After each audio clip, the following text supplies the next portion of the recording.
बिस्मिल्लाहिर्रहमानिर्रहीम। ख़ातिन हज़रात, अख्तर अब्बास का सलाम पहुँचे। सुबह जो परिंदे घरों से निकलते हैं तो रब ने उनके लिए पता नहीं कहाँ कहाँ कैसे कैसा रिस्क रखा हुआ होता है। अब मुझे भी इन परिंदों की तरह पूरे मुल्क में और मुल्क से बाहर भी जाने का, लोगों से मिलने का इत्तेफाक होता है। सच्ची बात है, लोगों से जब मिलते हैं तो उनकी बातें मुख्तलिफ रिस्क के जो जायके हैं उन्हीं जैसी लगती हैं। पिछले दिनों मुझे सादकाबाद जाने का इत्तेफाक हुआ। ये रहीम जारा खां से ज़रा आगे है, मशहूर जगह है। एक ज़माने में तो यहाँ से जो चलने वाली मिठार और बसें वो बड़ी मशहूर और मारूफ़ होती थी, पर वहाँ के लोग भी बहुत अच्छे हैं। वहाँ के जो डॉक्टर्स और बहुत उम्दा लोग जो पाकिस्तान में और पाकिस्तान से बाहर भी जिन्होंने बड़ा नाम कमाया। अच्छा, वहाँ 98 में एक डायरेक्टर एजुकेशन होते थे जो विज़िट पे गए, उनका नाम इरशाद नकवी था। जब ये विज़िट पे पहुँचे गर्ल्स कॉलेज में, तो कॉलेज के अंदर दाखिल होते ही जो प्रिंसिपल साहिबा थी वहाँ की, ताहिरा नकवी, उन्होंने उनको अपने असातिज़ा से मिलवाना शुरू किया। तो असातिज़ा की दो लाइनें थीं। एक तरफ 5 उस्ताद खड़े थे और एक साइड पे 20 टीचरें खड़ी थी। तो उन्होंने हैरत से कहा कि ये 2 लाइनें क्यों हैं और ये भी बैलेंस्ड में क्यों नहीं हैं। तो प्रिंसिपल साहबा ने कहा कि ये 5 तो वो प्रोफेसर हैं जिन्हें हुकूमत पाकिस्तान ने या हुकूमत पंजाब ने यहाँ मुतय्यन किया है, लेकिन चूँकि यहाँ बच्चियाँ बहुत ज़्यादा हैं तो इन 5 के बस की बात तो नहीं है। तो फिर मैंने ये किया कि हर दाखिले के साथ उनसे 1000 रुपया लेती हूँ, और ये जो 20-21 टीचरें हैं ये उन्हीं पैसों से मैंने बहुत सालों से इनको अरेंज किया हुआ है और उन बच्चियों को ये पढ़ाती हैं, और यूँ यहाँ के बेहतरीन नताइज हम हासिल करते हैं और इतने ही हज़ारों और सैकड़ों घरों की बच्चियों को आला तालीम से आरास्ता करते हैं। जब ये बात मैं सुन रहा था तो मैं सोच रहा था कैसी खुशबख्त माँ होगी जिसने ऐसी प्रिंसिपल को जन्म दिया कि जो डरने और खौफज़दा होने और ये सोच के कि नौकरी तो मेरी लगी हुई है, मुझे क्या ज़रूरत है कि मैं उससे ज़्यादा बियॉन्ड जाके बुरी भी बनूं। ऐसे मामले में जब आप लोगों का भला करने का सोचते हैं, आउट ऑफ दी वे जाके, हमेशा आपके रास्ते में कांटे आते हैं, हमेशा लोग आपको बुरा भला कहते हैं। बल्कि बाद इलाकों में तो अल्लाह माफ़ करे, कुछ लोगों को आदत होती है एप्लीकेशन लिखने की, वो लिख लिख के भेजते रहते हैं। वो मरते नहीं हैं जब तक हर बंदे के बारे में 4-4, 6-6 एप्लीकेशन न दे लें। उनके खिलाफ़ भी दी होंगी। अच्छा, वहीं उन्होंने हंसते हुए कहा कि जो बाद मेरे अफसरान बाला, उन्हें छोटे शहरों में ये लफ्ज़ ख़ास तौर पे बोला जाता है, अफसरान बाला, वो तंग करते थे तो मैं उस फ़ंड में से उनका मुंह भी बंद कर देती थी, और अगर आप तंग करेंगे तो मेरे पास ये हाल तो है।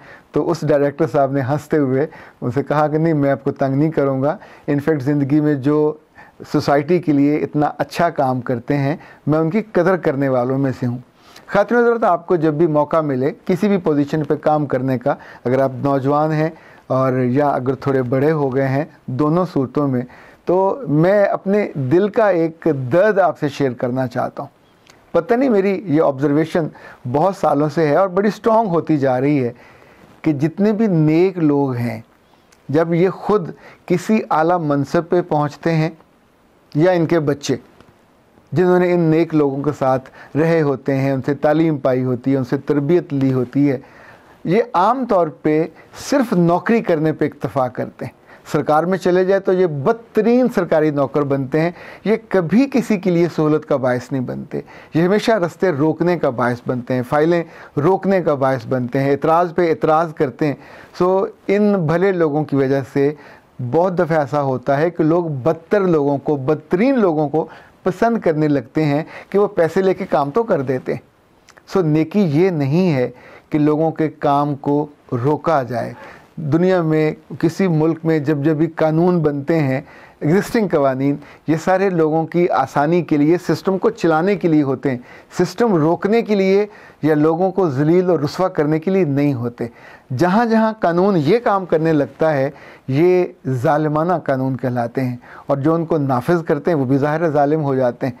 दुनिया चले ना इन ज़ालिमों की वजह से, अगर भले लोग ना हों। वो भले लोग आपको सिंध में भी मिलेंगे। मुझे थर में जाने का इत्तेफाक हुआ, वहाँ गवर्नमेंट ने थर के अंदर, रेत के अंदर बड़े बड़े खूबसूरत स्कूल बनाए हुए हैं, पक्के वाले।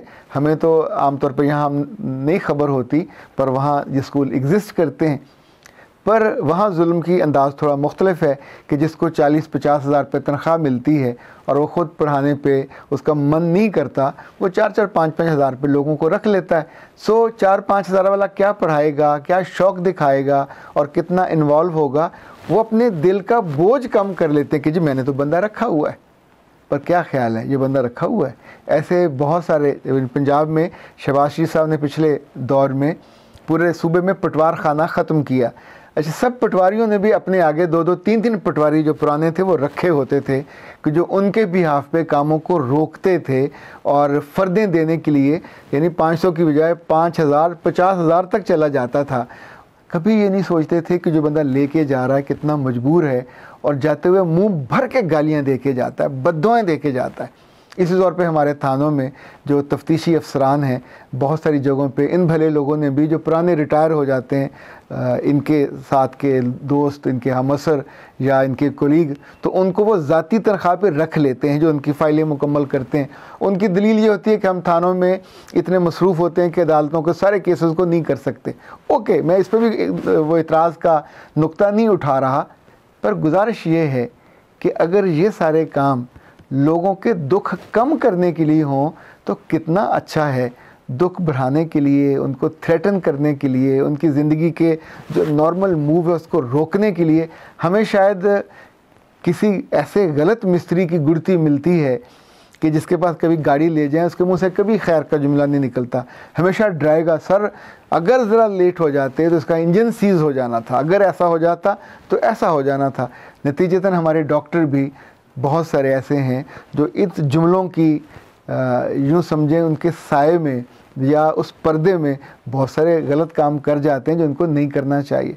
हर शोबे में जहाँ जहाँ आपको कभी ऐसा फ़र्द नज़र आए कि जो उस कानून के अंदर रहते हुए लोगों की आसानी के लिए, लोगों की सहूलत के लिए कुछ करे, तो वो तो इस मुल्क का, इस माशरे का खैर ख्वाह जानिएगा। और ख़ुद जब आपको मौका मिले ऐसा करने का तो ज़रूर अच्छा कीजिए। लोग ज़ालिमों को याद नहीं करते, लोग भला करने वालों का, भलाई चाहने वालों का, उनको याद रखते हैं। कभी आपको सियालकोट जाने का इत्तेफाक हो तो सियालकोट में लोग हैं जो बिज़नेसमैन हैं, उन्होंने एयरपोर्ट से लेके कितना कुछ है अपने शहर का खुद बनाया, संवारा, ठीक किया, पर जिनके पास बाकी शहर को खूबसूरत बनाने का है वो गंदगी से भरा हुआ ना, यानी वहाँ मुलाजिम मौजूद होते हैं पर सिस्टम को चलाने वाले जिन्होंने वो सफाई करवानी होती है, जिनका वो ज़ुमा होता है, उनका कंसर्न वो नहीं होता कि अपने काम को, अपनी ज़िम्मेदारी को अदा कर पाएँ।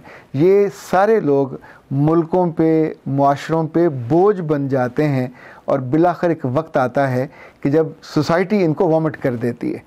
जिनकी हम तारीफ़ करते हैं, वो अमेरिका हो, वो वेस्ट हो, वो न्यूजीलैंड हो, वो बरतानिया हो। आप सोचें कि जब बर्फ़ पड़ती है तो रास्ते बंद हो जाते हैं, वहाँ लोगों को ये तालीम दी जाती है कि तुम्हारे घर के आगे जितनी बर्फ़ है ये तुमने साफ़ करनी है, उस पर नमक भी तुमने डालना है, लोगों का रास्ता तुमने देना है।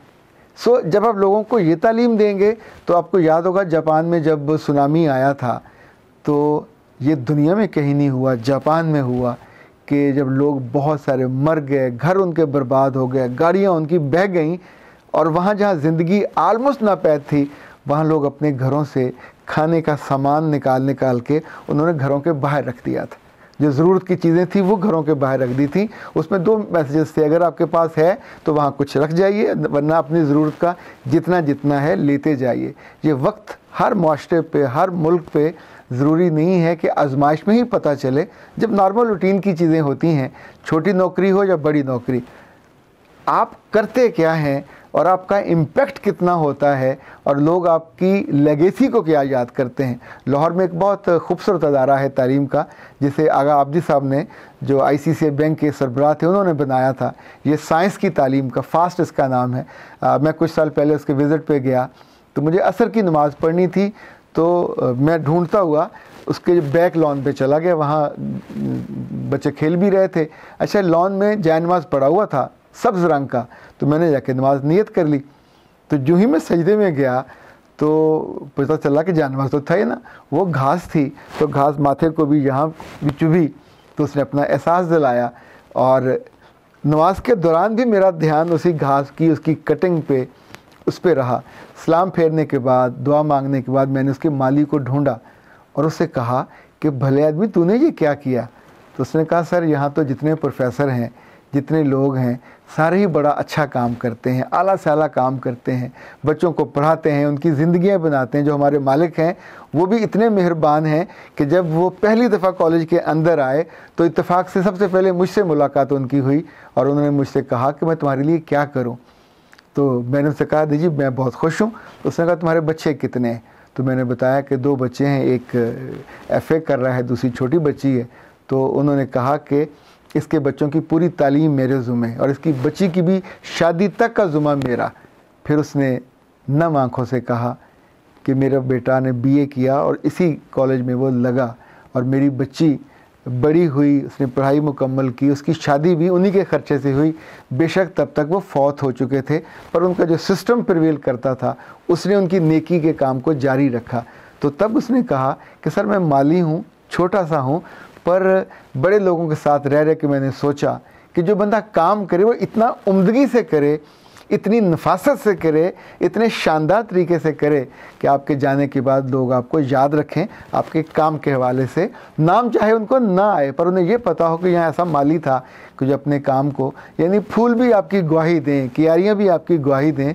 आप सोचें इतने साल गुजर गए, मुझे वो जायनमाज नहीं भूला जो उसने ग्राउंड के अंदर घास के बीच में ऐसी खूबसूरती से बनाया था कि वहाँ किबला का जो रुख है वो भी पता चलता था और जो बिछा हुआ ग्रीन कलर का जायनमाज़ वो भी पता चलता था। ख़ातिन हज़रात, ज़िंदगी में आपके पास छोटा काम हो या बड़ा काम हो, आपको एजाज़ मिले या ना मिले, अवार्ड मिले या ना मिले, लोग स्पीकरों पे, TV चैनलों पे, अखबारात में आपके नारे लगाएं या ना लगाएं, पर मेरी बात याद रखिएगा, अगर आपका दिल मुतमईन है तो आपकी रूह बहुत आसूदा होगी।